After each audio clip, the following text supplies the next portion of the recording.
Welcome to Lakshmi food. સ્વાગત છે તમારું મારી યુટ્યુબ ચેનલમાં.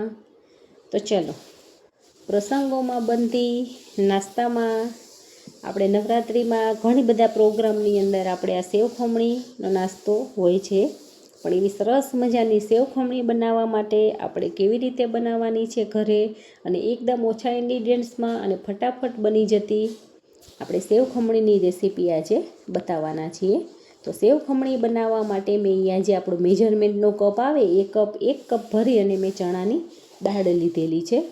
તમે મેજરમેન્ટનો કપ ના હોય તો ઘરમાં રહેલી કોઈ પણ એક વાટકીનું માપ પણ સેટ કરી શકો છો. આ માપથી જે હું સેવ ખમણી બનાવું છું એ 4 થી 5 વ્યક્તિ આરામથી ખાઈ શકે એટલા માપથી બને છે. તો ચણાની દાળને આપણે એક મોટા વાસણની અંદર લઈ અને એને ચોખ્ખા પાણીથી ધોઈ લેવાની છે. અને દાળ સરસ ધોવાઈ જાય પછી આપણે એની અંદર પાણી નાખી અને દાળને પલળવા માટે મૂકી દેવાની છે. આ દાળને 6 થી 7 કલાક પલાળવાની છે. તમારે ઉપયોગ કરવાનો એની 6-7 કલાક પહેલાં એને પલાળી અને ઢાંકણ ઢાંકી અને રહેવા દેવાની છે. આ 6 થી 7 કલાક થઈ ગયેલા છે અને દાળ પણ આપણી સરસ પલળી ગઈ છે. તો આપણે એને ચેક કરી લઈશું. બધી દાળ આપણી સરસ ફૂલાઈ પણ ગયેલી છે અને એકદમ સરસ પલળી પણ ગયેલી છે. તમે જોઈ શકો છો ઘણી બધી ફૂલાઈ ગયેલી છે. એક દાણો લઈને આપણે આવી રીતે ટુકડો કરી લેવાનો છે. આસાનીથી ટુકડો થઈ જાય, એકદમ સોફ્ટ થઈ ગઈ હોય તો એનો મતલબ આપણી દાળ સરસ પલળી ગઈ છે. મારી વિડીયોમાં લાસ્ટ સુધી બન્યા રહેજો અને મારી આપેલી દરેક ટ્રીક અને ટિપ્સને ફોલો કરજો. તો તમારી પણ સેવ ખમણી બહુ જ સરસ બનીને તૈયાર થવાની છે. દાળમાંથી આપણે પાણી નિતારી લેવાનું છે અને દાળને હવે પીસી લેવાની છે. તો આપણે દાળ લીધેલી છે, 1 થી 1.5 ઇંચ આદુનો ટુકડો, 5 થી 6 લીલા મરચાં અને આપણે થોડુંક લસણ લીધેલું છે, 6 થી 7 કળી જેવું. આ બધી જ વસ્તુને આપણે સાથે જ પીસી લેવાની છે. તો એક મિક્સરનો જાર લઈ લીધેલો છે. આવો મોટો જાર આવે એનો ઉપયોગ કરું છું. એની અંદર આપણે કોઈ પણ આવું ખીરું કે બનાવવું હોય તો સરસ બને છે એટલા માટે. હવે બધી જ દાળને આપણે મિક્સર જારમાં લઈ એની અંદર મરચાં, આદું અને લસણ બધી જ વસ્તુ નાખી દેવાની છે, જેથી કરીને સરસ પીસાઈ જશે અને એની પેસ્ટમાં એની સરસ ફ્લેવર બેસી જશે અને આપણે સેવ ખમણીમાં એનો ટેસ્ટ બહુ સારો લાગશે. તો એને એકદમ સરસ પીસી લેવાનું છે. એકદમ બારીક પેસ્ટ નથી કરી લેવાની, અધ કચડી આપણે પેસ્ટ રાખવાની છે, એટલે આપણી સેવ ખમણી દાણેદાર સરસ બનશે. હવે પેસ્ટ આપણી ચણાની દાળની બની ગઈ છે, તમે જોઈ શકો છો.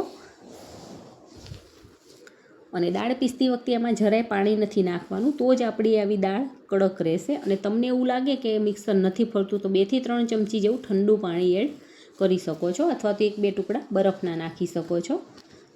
બાકી આની અંદર આપણે અત્યારે પાણીની જરૂર નથી પડતી. બહુ પાણી નાખશું તો દાળ સરખી પીસાશે નહીં અને એનું ટેક્સચર બદલાઈ જશે. એટલા માટે દરેક વસ્તુનું ખાસ નાની નાની બાબતોનું ધ્યાન રાખતા જઈશું. હવે એક બાઉલની અંદર આપણે સેવ ખમણીના પેસ્ટને કાઢી લીધેલી છે. હવે ચમચી વડે આપણે એને આવી રીતે મિક્સ કરી લેવાની છે. હવે એની અંદર ટેસ્ટ પ્રમાણે આપણે મીઠું એડ કરી લઈશું. ચપટી હિંગ એડ કરેલી છે, થોડીક હળદર, એનો સરસ પીળો કલર આવે એના માટે આપણે અડધી ચમચી જેવી હળદર ઉપયોગમાં લેવાની છે. ચપટી આપણે ખાવાનો સોડા એડ કરેલો છે. આની જગ્યાએ તમે ઈનોનો પણ ઉપયોગ કરી શકો છો. હવે સેવ ખમણી આપણી મીઠી હોય છે, એમાં સરસ મીઠાશ આવે એના માટે આપણે આની અંદર દળેલી ખાંડ એડ કરવાની છે. અને લીંબુના ફૂલ અથવા તો તમે થોડુંક લીંબુ એડ કરી શકો છો, એ પણ ફરજિયાત આમાં એડ કરવાની છે, જેથી કરીને એમાં થોડો ખાટો મીઠો સારો ટેસ્ટ આવે એટલા માટે.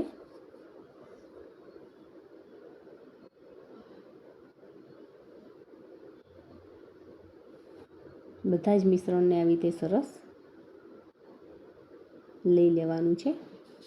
આપણે લાસ્ટમાં લીંબુના ફૂલ એને દળીને મેં એડ કરેલા છે અને બધું જ સરસ મિક્સ કરી લેવાનું છે. અને તમે જોઈ શકો છો આપણું ખીરું એકદમ ફ્લફી બની ગયેલું છે અને સરસ જાળીદાર આપણા સેવ ખમણીનું જે આપણે લેયર બનાવવાના છીએ એ સરસ બની જશે. અને સતત 1 થી 2 મિનિટ આવે ચલાવતું જવાનું છે, જેથી કરીને આપણે ટાટાના સોડા કે ઈનો જે લીધેલું હોય સરસ આમાં ભળી જાય. નહીં તો જો આપણે સરખું નહીં મિક્સ કરીએ તો આપણા ઢોકળા લાલ પડી જશે, એટલા માટે. અને આનું એક મોટું ઢોકળું બનાવી લેવાનું છે, જાડું.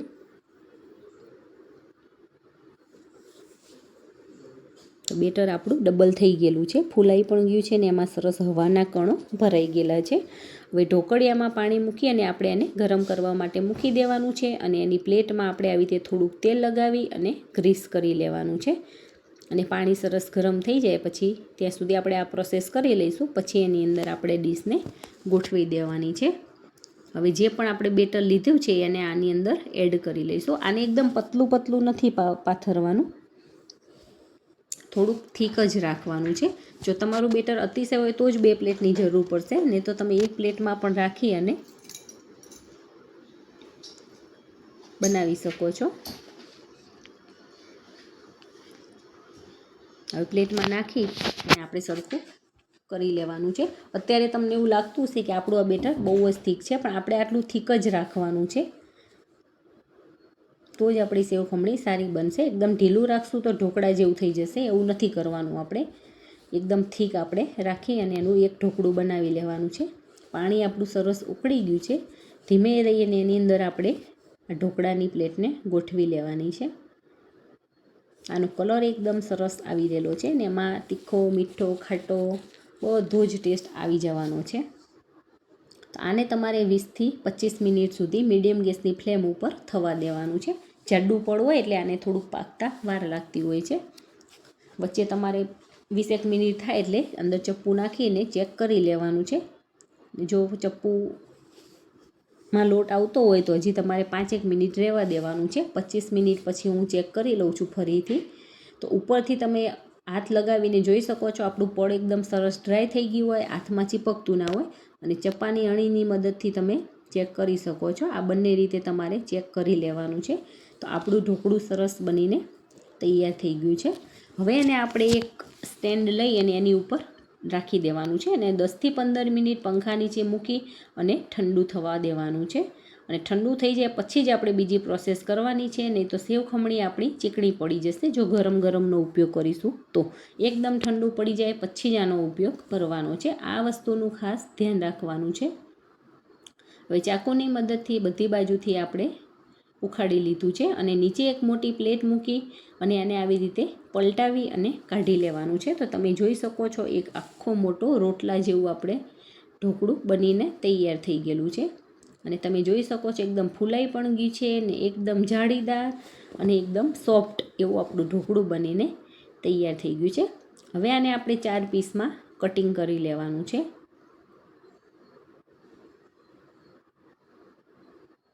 જો તમને મારા વિડીયો પસંદ આવે તો વિડીયોને લાઇક કરજો અને તમારા ગ્રુપમાં ચોક્કસથી શેર કરજો.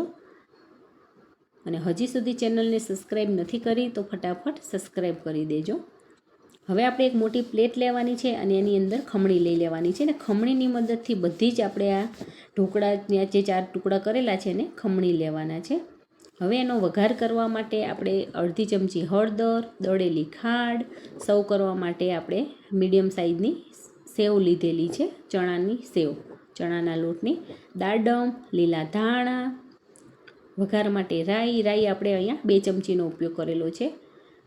3 થી 4 જે સુરતી મરચી આવે એ મરચીનો ઉપયોગ કરેલો છે. ચપટી હિંગ અને થોડુંક મીઠું લઈ લેવાનું છે.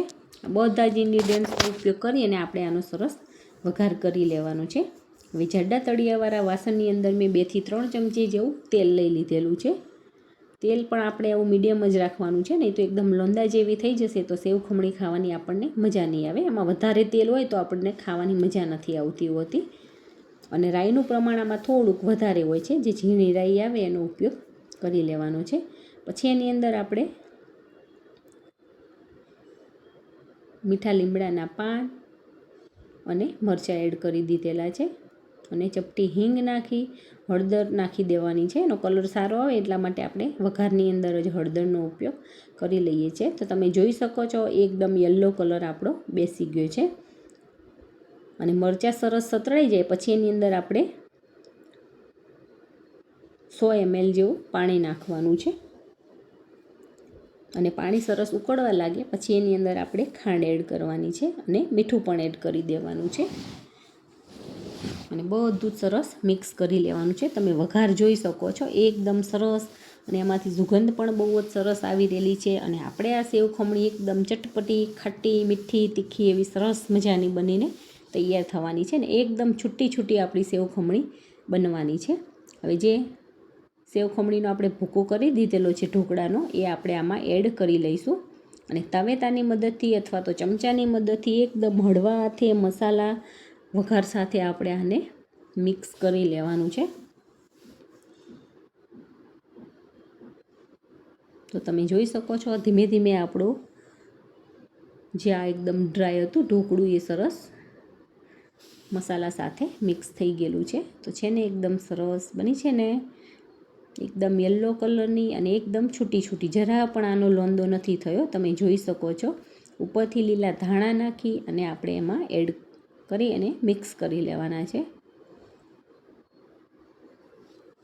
તો સેવ ખમણીને આપણે ગેસની નીચે ઉતારી લીધેલી છે અને સરસ મિક્સ કરી અને એક સર્વિંગ પ્લેટ લઈ અને આપણે સેવ ખમણીને સરસ સર્વ કરી લેવાની છે. આવી છૂટી છૂટી સેવ ખમણી તમે પણ બનાવજો. મારી આપેલી દરેક ટ્રીક અને ટ્રિક્સને ફોલો કરજો અને તમારી સેવ ખમણી કેવી બને છે કમેન્ટ કરીને મને ચોક્કસથી કહેજો. અને જો તમે બનાવતા હોય તો તમે કેવી રીતે બનાવો છો એ પણ મને કમેન્ટ કરીને બતાવજો. તો એક પ્લેટમાં આપણે બધી જ સેવ ખમણીને લઈ લેવાની છે. ઉપરથી આપણે સેવ નાખવાની છે અને ગાર્નિશ કરી લેવાની છે. સેવ આપણે બેસનની સેવ જે આવી આવે છે મીડિયમ એનો ઉપયોગ કરવાનો છે. એકદમ જાડી સેવનો આપણે ઉપયોગ નથી કરવાનો, નહીં તો ખાવામાં મજા નહીં આવે, એટલો સેવનો ટેસ્ટ આવશે. હવે ઉપરથી આપણે સેવ અને એની ઉપર દાડમના દાણા એડ કરી દીધેલા છે. હજી અમારે ત્યાં એકદમ લાલ દાડમ નથી મળતા, આવા થોડાક પિંક કલર ટાઈપના મળતા હોય છે. ઉપરથી આપણે થોડાક લીલા ધાણા સ્પ્રિંકલ કરી દઈશું. તો તૈયાર છે આપણી સેવ ખમણી. જોતાં જ ખાવાનું મન થઈ જાય એવી બધાની ફેવરેટ સેવ ખમણી બનીને તૈયાર થઈ ગઈ છે. કોઈ મહેમાન આવવાના હોય ત્યારે તમે નાસ્તામાં પણ આનો ઉપયોગ કરી શકો છો અને બનાવી શકો છો. તો તમે પણ આવી રીતે બનાવજો. અને સુગંધ પણ સરસ આવી જ ગયેલી છે. એનો ટેસ્ટમાં તો બેસ્ટ બની છે. ખાટી, મીઠી, તીખી એવી સેવ ખમણી આપણી બનીને તૈયાર થઈ ગઈ છે. તો તમે પણ બનાવો ને એન્જોય કરો. Thank you.